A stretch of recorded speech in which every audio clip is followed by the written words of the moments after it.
மையம் ஊடக நேயர்களுக்கு வணக்கம். நீங்கள் இணைந்திருப்பது மையத்தின் இரவு நேர பிரதான செய்திகளுடன். முதலில் தலைப்புச் செய்திகள். ஆற்றில் சடலம். வவுனியாவில் 3 பிள்ளைகளின் தந்தைக்கு நடந்தது என்ன? யாராக இருந்தாலும் சுடுங்கள். அக்கரைக்குட இரட்டை கொலையில் முன்னாள் ராணுவ அதிகாரியின் அதிர்ச்சி வாக்குமூலம். சிறைச்சாலை உத்தியோகத்தரின் கையை கத்தியால் வெட்டி கொள்ளையில் ஈடுபட்டவர்கள் கைது. விடுதலை புலிகள் குறித்து ஐடிஜேபி அறிக்கை. தாண்டிய பொன்சேகாவின் புதிய விவாதம். மொச்சக்கர வண்டி சாரதி கொலை. சந்தேக நபரான சிறுவன் அதிரடி கைது. மொரட்டுவை கடற்கரையில் இளம் பெண்ணின் சடலம். 3 பெண்கள் கைது. அனுர அரசின் பாரிய மோசடி அம்பலப்படுத்திய விமல் வீரவன்ச. காவல்துறை அதிகாரியின் பேச்சை தாங்க முடியாது கான்ஸ்டபிள் எடுத்த முடிவு. பயங்கர பேருந்து விபத்து. 17 பேர் பலி, பலர் படுகாயம். தொடர்பென விரிவான செய்திகள்.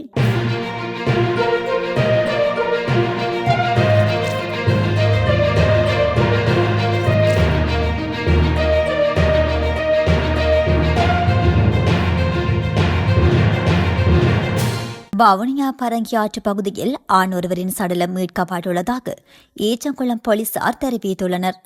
குறித்த சம்பவம் நேற்று மாலை இடம்பெற்றுள்ளது. அதிகாலையில் பரங்கியாற்று பகுதிக்கு சென்றவர் வீடு திரும்பாத நிலையில் குடும்பத்தை அயலவருடன் இணைந்து தேடுதலில் ஈடுபட்ட நிலையில் ஆற்றினுள்ளிருந்து சடலமாக மீட்கப்பட்டுள்ளார். பரங்கியாற்று பகுதியைச் சேர்ந்த 44 வயதுடைய 3 பிள்ளைகளின் தந்தையே இவ்வாறு சடலமாக மீட்கப்பட்டுள்ளார்.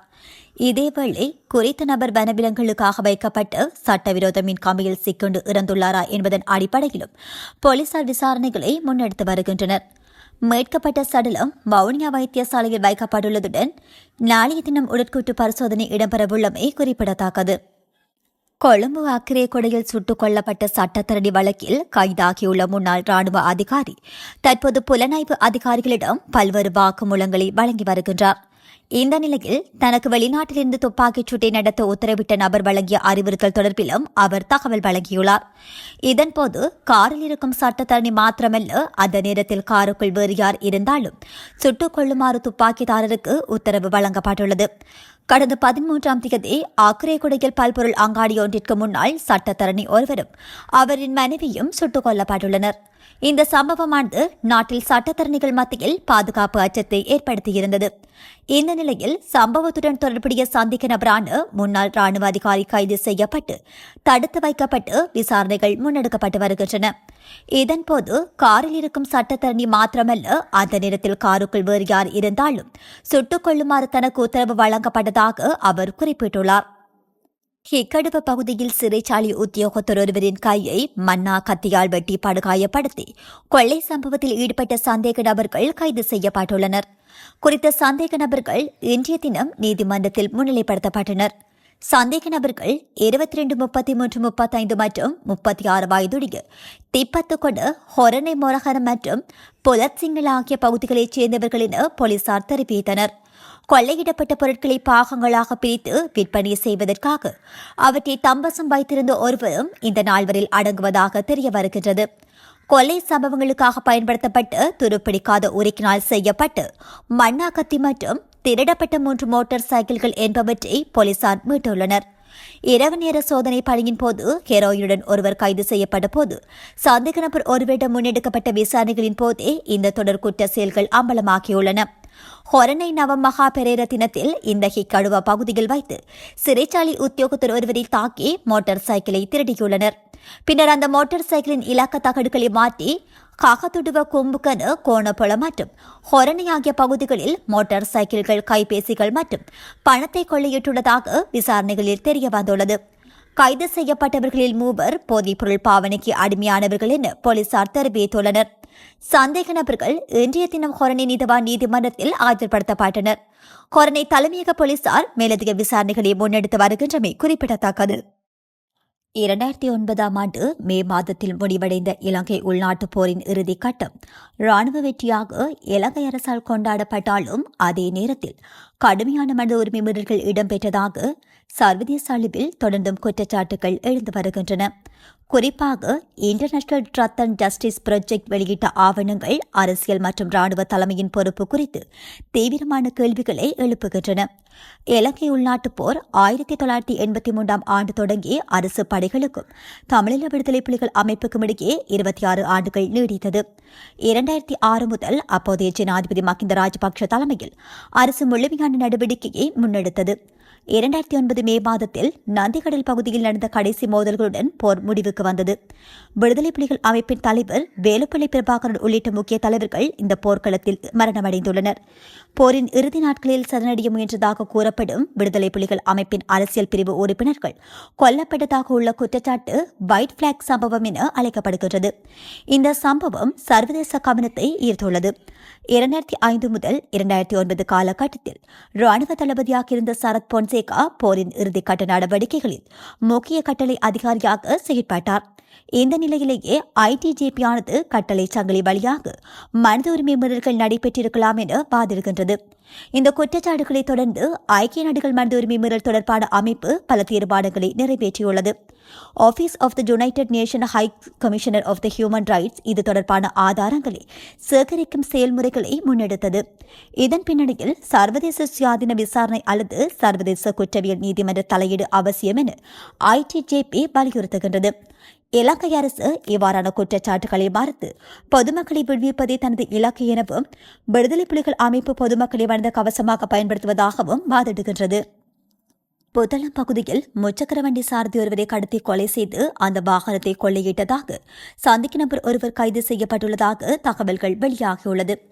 புத்தளம் தெல்லைக்கடி ரத்மல்யாய பகுதியைச் சேர்ந்த 16 வயதுடைய சிறுவன் ஒருவனை புத்தளம் காவல்துறையினரால் இவ்வாறு கைது செய்யப்பட்டுள்ளார். இந்த விடயம் குறித்து மேலும் தெரிய வருகையில் நேற்று காலை புத்தளம் அடப்பனாவில்ல பகுதியில் உள்ள வடிகான் ஒன்றிற்குள் ஆணொருவரின் சடலம் காணப்படுவதாக கிடைக்கப்பட்ட தகவலுக்கு அமைய காவல்துறையினர் விசாரணைகளை ஆரம்பித்திருந்தனர்.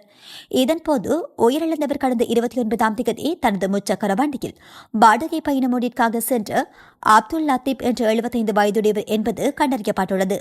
சம்பவ தினத்தன்று இரவு 9:30 மணியளவில் சந்தேக நபர் உயிரிழந்தவரின் வீட்டிற்கு வந்து அவரை வாடகை பயணத்திற்காக அழைத்து சென்றுள்ளமே காவல்துறை விசாரணைகளில் தெரியவந்துள்ளது. முச்சக்கர வண்டியை கொள்ளையிடும் நோக்கில் சந்தேக நபர் சாரதியின் கழுத்து பகுதியில் கூர்மையான ஆயுதத்தால் தாக்கி கொலை செய்துவிட்டு சடலத்தை கீழே தள்ளிவிட்டு முச்சக்கர வண்டியை எடுத்துச் சென்றுள்ளார். பின்னர் புத்தளம் முல்லை வெடிமிப்பு தொகுதியில் உள்ள தேவாலயத்திற்கு அருகில் சந்தேக நபர் முச்சக்கர வண்டியை கைவிட்டு சென்றுள்ளதுடன் காவல்துறையினர் அந்த வாகனத்தை கைப்பற்றியுள்ளனர். இதற்கமைய முன்னெடுக்கப்பட்ட விசாரணைகளின் அடிப்படையில் சந்தேக நபர் நேற்று அவரது வீட்டில் வைத்து கைது செய்யப்பட்டார். சந்தேக நபர் போதைப்பொருள் பாவனைக்கு அடிமையானவர் என்பதும் பணம் மற்றும் முச்சக்கர வண்டியை கொள்ளையிடுவதற்காகவே இந்த கொலையை செய்துள்ளதாகவும் காவல்துறையினரிடம் வாக்குமூலம் அளித்துள்ளார். இந்த சம்பவம் தொடர்பில் புத்தளம் காவல்துறையினர் மேலதிக விசாரணைகளை முன்னெடுத்து வருகின்றனர். கொழும்பு மொரட்டுவை கொரளவெல்ல ஜூபிலி வீதி கடற்கரையில் பெண் ஒருவரின் சடலம் கரையொதுங்கியுள்ள சம்பவம் பரபரப்பை ஏற்படுத்தியுள்ளது.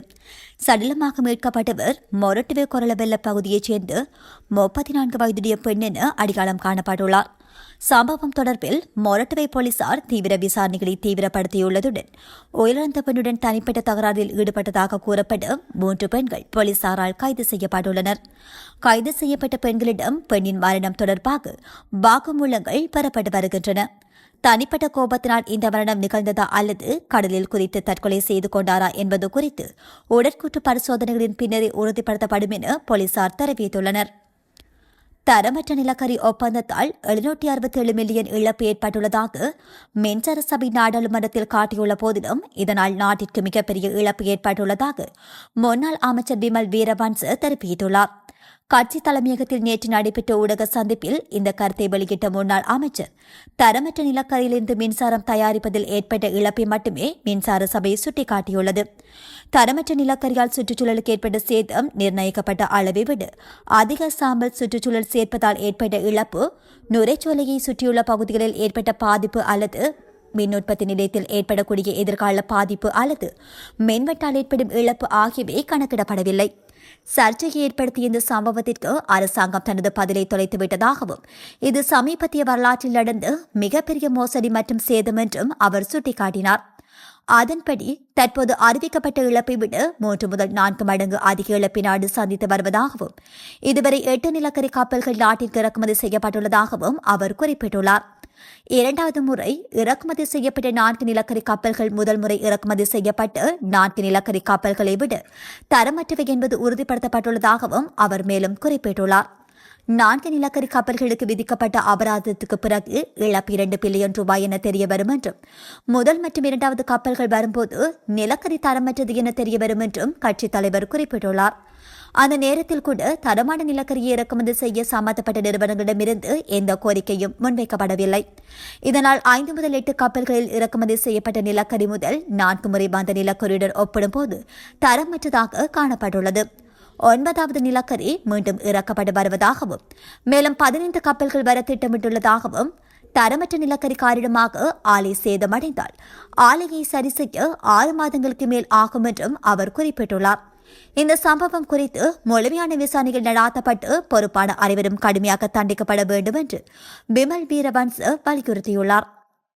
காவல் நிலைய பொறுப்பதிகாரி தன்னை திட்டியதாக ஒரு குறிப்பை எழுதி வைத்துவிட்டு கான்ஸ்டபிள் அலுவலகத்தில் வேலையை விட்டு வெளியேறியதாக அளுத்கம காவல்துறையில் இருந்து ஒரு தகவல் வெளியாகியுள்ளது. குறித்த கான்ஸ்டபிள் தனது தினசரி குறிப்பேட்டில் ஒரு குறிப்பு எழுதி வைத்துவிட்டு வேலையை விட்டு வெளியேறியதாக தெரிவிக்கப்பட்டுள்ளது. குறித்த கான்ஸ்டபிள் உடல்நலக்குறைவு காரணமாக வீட்டிற்கு சென்றுவிட்டார். மேலும் காவல் நிலையத்திற்கு பணிக்கு திரும்பிய பிறகு விடுப்பு எடுத்தது தொடர்பான மருத்துவ அறிக்கை சமர்ப்பித்திருந்தார். சமர்ப்பிக்கப்பட்ட மருத்துவ அறிக்கையில் எழுந்த ஒரு பிரச்சினை காரணமாக ஓஐசி தன்னை திட்டியதாக கூறி அந்த கான்ஸ்டபிள் வேலையை விட்டு வெளியேறியதாக தெரிவிக்கப்படுகிறது. அந்த குறிப்பில் தான் கடுமையான மன அழுத்தத்தில் இருப்பதாகவும் தனது வேலையை செய்ய முடியவில்லை என்றும் ஓஐசி கடந்த காலங்களில் பல்வேறு சந்தர்ப்பங்களில் அவரை திட்டியதாகவும் தெரிவிக்கப்பட்டுள்ளது. சம்பந்தப்பட்ட கான்ஸ்டபிள்களுக்கு உடல்நிலை சரியில்லாத காரணத்தால் 3 நாட்கள் விடுப்பு வழங்கப்பட்டு வீடு திரும்பியதாக ஓஐசி தெரிவித்தார். இருப்பினும் விடுமுறை முடிந்தும் சளி காரணமாக பணிக்கு வர முடியவில்லை என்று அந்த அதிகாரி குறுந்தகவல் மூலம் தகவல் அளித்ததாக ஓஐசி தெரிவித்துள்ளார். பின்னர் 21 நாட்கள் விடுப்பெடுத்து மீண்டும் பணிக்கு வந்த அவரிடம் அவரது உடல்நிலை குறித்து கேட்கப்பட்டு மருத்துவ அறிக்கையை சமர்ப்பிக்குமாறு கேட்டுக் கொள்ளப்பட்டது. மேலும் சமர்ப்பிக்கப்பட்ட மருத்துவ அறிக்கையில் சிக்கல் இருப்பதை கவனித்த பின்னர் அது குறித்து விசாரிக்க நடவடிக்கை எடுத்ததாக ஓஐசி தெரிவித்தார். கான்ஸ்டபிள் தனது தினசரி குறிப்பேட்டில் ஒரு குறிப்பு எழுதி இவ்வாறு பணியை விட்டு வெளியேறியதாகவும் சம்பவம் குறித்து உயர் அதிகாரிகளுக்கு தெரிவிக்க நடவடிக்கை எடுத்ததாகவும் அவர் குறிப்பிட்டுள்ளார். நேபாளத்தில் திசிலி ஆற்றில் பேருந்து ஒன்று கவிழ்ந்ததில் 17 பேர் உயிரிழந்துள்ளதாக வெளிநாட்டு ஊடகங்கள் தெரிவிக்கின்றன. விபத்தில் மேலும் 24 பேர் காயமடைந்து வைத்தியசாலையில் அனுமதிக்கப்பட்டுள்ளதாகவும் தெரிவிக்கப்படுகின்றது. போகராவிலிருந்து நேபாள தலைநகர் காத்மண்டுவுக்கு சென்ற பயணிகள் பேருந்து விபத்தில் சிக்கியதாக தெரிவிக்கப்படுகின்றது. விபத்துக்கான காரணம் இதுவரை கண்டறியப்படவில்லை. இந்த நிலையில் விபத்து தொடர்பில் அந்நாட்டின் பாதுகாப்பு படையினர் விசாரணைகளை தொடங்கியுள்ளமை குறிப்பிடத்தக்கது. இத்துடன் மையத்தின் இன்றைய இரவு நேர பிரதான செய்திகள் நிறைவு பெறுகின்றன. நன்றி.